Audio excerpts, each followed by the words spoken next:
changes for your team. Yeah, so the kickoff fumble, now great field position.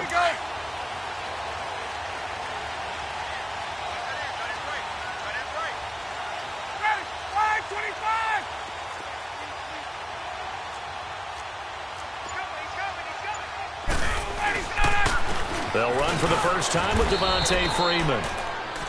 And he'll take this one down near the 15. The tackle there by LaMarcus Joyner. Typically, we think it's the strong safeties that are better tacklers, especially closer to the line of scrimmage amidst traffic. But in this case, how about the free safety coming up and making the big-time play?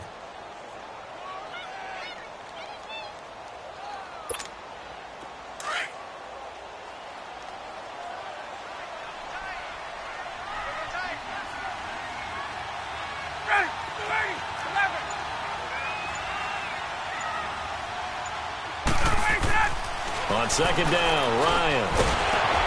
Sanu with a grab over the middle. And here he'll get it down to the 7. A good pickup. They get 8, but it's third down now. One thing you're hoping for when you run drag routes, you're able to hit a receiver in stride, and he can pick up a lot of yardage after the catch. But in this situation, the defense was effective, able to stop him before he could get a good head of steam going. On 3rd and 1, Ryan. And he couldn't hang on to it through the contact. Incomplete. You hear the calls for a penalty, but I just don't think so. I think in this situation, the defender was making sure his guy couldn't hold on to the football. So I don't see anything that warranted a flag. No, I'm with you. There was contact, but I'm happy they kept that flag in the back pocket. And on their first drive, the offense staying out there. They're going to go for it on 4th. They'll run it. Freeman. And he's not going to get there. Might have even lost a yard. They'll get neither the touchdown nor the first down. And on the opening drive of the afternoon, the defense forces a turnover on downs. The 4th down run successful. Now they look to pay it off on 1st down. Now a play fake here on 1st down. Oh, he's going to take a shot right away. Looking for Cooks, and it's intercepted. Picked off by Robert Alford. And he'll bring this one back to the 29. And that's a great example of ball skills right there, partner. You and I do a lot of games, and I can't tell you how many guys look to run with the football before they've intercepted it. So that's a nice job of focusing on the task at hand and coming away with the interception. After the interception, here's Ryan. And finding the tight end, Hooper. Give him 9 there on the first down completion. Well, he made that catch knowing full well that at the end of it, he's going to catch a pretty good lick. I guess if there's anyone on this team that can absorb a pop, it's him. That last catch short of the marker by just a yard leaves him with a very manageable 2nd and 1.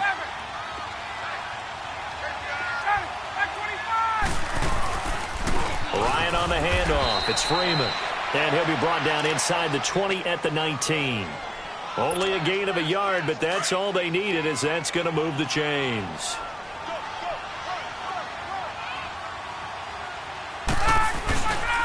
Freeman again, a first down carry. And they go the wrong way here. Knocked back to the 20. That's going to go as a loss of 2, and it'll be 2nd down. An interesting and intriguing decision there defensively, because they kept extra DBs on the field despite seeing the multiple tight end look that came out for the offense. I thought they were going to switch out of it. I didn't know if they felt they didn't have time or what the case was. Well, in any event, the extra speed allowed for great penetration as they stuffed that one behind the line of scrimmage. On 2nd down, here's Ryan. It's caught over the middle. Hooper. And he's brought down just outside of the 10 at the 11. They'll get 9 there as that sets him up better for 3rd down. It is hard in zone coverage to stop a curl route, because when they see it, they just try and find the open spot and sit there. Yeah, we always talk about finding the soft spot in the zone. What's the key to doing that? How do you do it? You have to read what the coverage is. Is it 2 deep? Is it 3 deep? Because then you know where the linebackers are going to drop, what spots on the field they naturally get to, and you find that open space, and then you're in sync with your quarterback. He should be reading the exact same thing, and they put the ball right on you.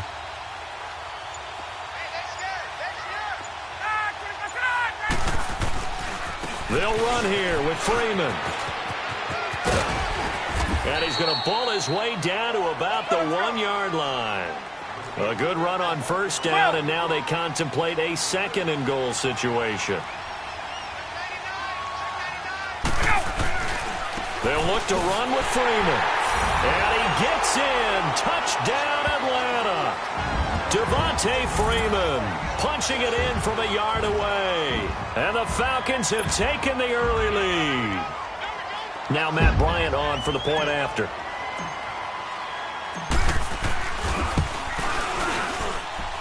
Bryant's extra point up and good. And that makes the score 7-0.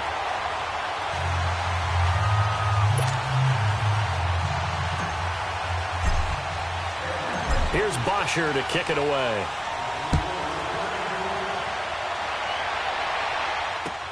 This is taken about 7 yards deep.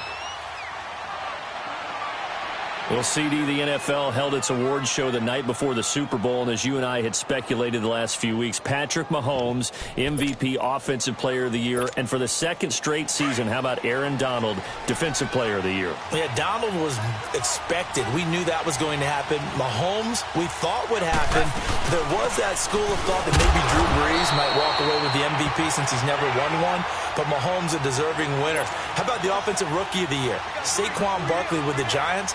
Many thought it might be Baker Mayfield with Cleveland. Yeah, Defensive Rookie of the Year, Darius Leonard of the Colts, and the Colts Comeback Player of the Year, Andrew Luck, and very deservedly so. I would say that for sure, and he beat out J.J. Watt, who also would have been a deserving winner.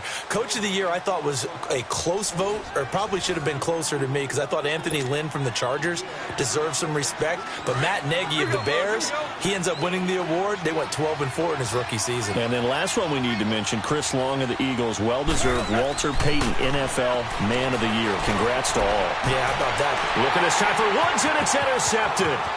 It's Desmond Trufant. And he takes this one back into the end zone, and the Falcon defense has a touchdown. Now, that was a beautiful play. A pick six. How would you punctuate something like that, partner? What do you mean, with an exclamation mark? Exclamation mark, a big word. What would you do with that? Ampersand? I like it. Bryant tacks on the extra point, and it's now 14-0.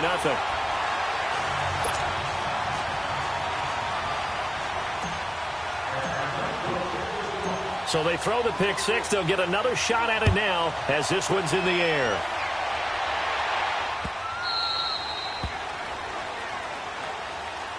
The football going back over to the Rams here, and you think back to that Super Bowl. So they average almost 33 points a game during the regular season. Then they get into the Super Bowl in the first half, 6 drives, 6 punts, and, of course, they only muster 3 points all game long. The punter, Johnny Hecker, got quite the workout, didn't he? He ended up going 8 straight drives where he ran on the field and punted the football before a third-quarter field goal on drive number 9. There were times during the season he didn't punt it 8 times in a 3-game span. So that was very unusual. But let's look at the positives for them. They were 4-12 in 2016 were the Rams. They were in the Super Bowl after the 2018 season. That's pretty significant. Yeah, and they'll get Cooper Kupp back next year as well and have a lot of the pieces back to make another run. And able to break 1 tackle, but then quickly brought down. It's a gain of about 3, but it's going to leave them with 3rd and still 7 yards to go. Gurley, of course, was right in the mix for a rushing title, but missed the final couple weeks of the year and ended up finishing 3rd with 1,251 yards, but did have a league-high 17 rushing touchdown. Yeah, the first since Sean Alexander in 2003-2004 to lead the NFL in total touchdowns 2 years running. How about 2 years in a row he doesn't get a chance to win a rushing title? This year because of injury, the year before because they rested him in the last game. And the first year he said, it doesn't matter much. This year he admitted he really wants to win one of those rushing titles. And you know what's surprising nugget is that he's the only guy to rush for 1,000 yards in each of the last 2 seasons. 16 yards there, 2 straight plays of 16 yards and another first down. This offense finding its legs now. Here's another 1st and 10.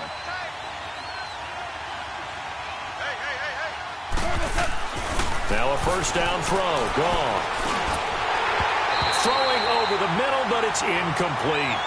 Anytime a defense can sit back in a zone like that, it tends to create a lot of congestion in the middle of the field. Makes it very hard to slot one in. Looked like I-4 at rush hour in your hometown of Orlando, Florida. An absolute mess. Now on second down, this is Gurley. And he only manages a couple here down to about the 38-yard line. For Gurley, the end to his season, Charles, was interesting. The late season injury, everybody said, look, we swear he's 100%, but he didn't get the carries or production that he normally got. I thought what was very strange about it was that it happened in the last 2 games. 5 touches in the NFC Championship game at New Orleans, then only 10 carries in the Super Bowl for 35 yards. But against Dallas in the divisional playoffs, he ran for 116 yards and looked like his old self. So unless there's an injury, they've got some explaining to do in Los Angeles about why Todd Gurley's usage went way down in the 2 most critical games of the year. On first down, it's Gurley. And he'll get this one down to about the 17. 2 yards on the carry there. It'll be second down. I know the scouting report on him is that he doesn't possess the eye discipline to be an elite linebacker, and what that means is his ability to read, react, and make a play. But on that one, he looked like one of those guys.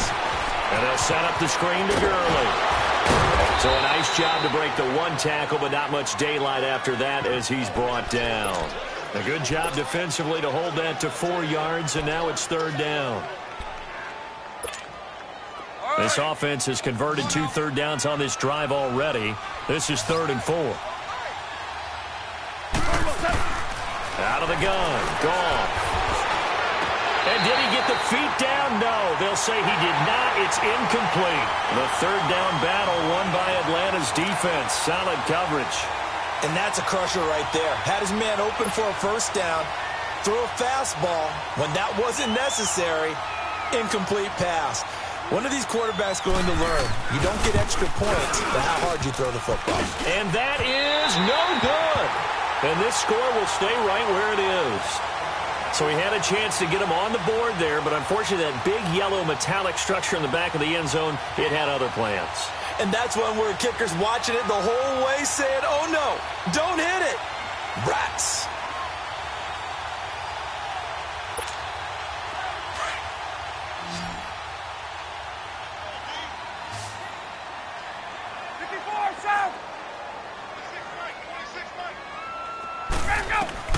Now Ryan on first down.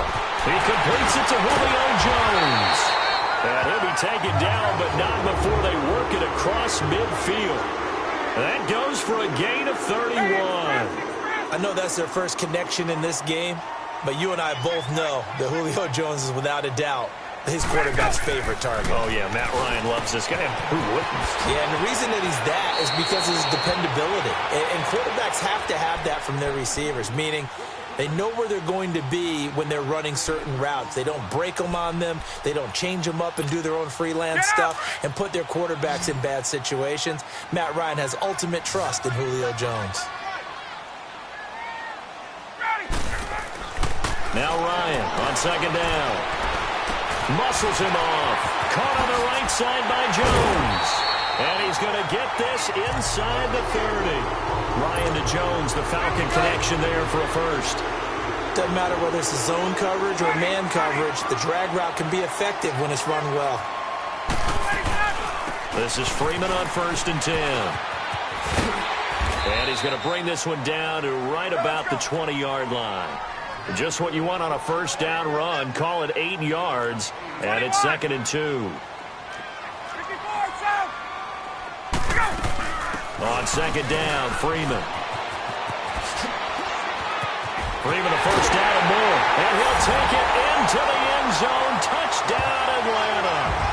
Devontae Freeman in the final seconds of the first half, and the Falcons will extend their lead.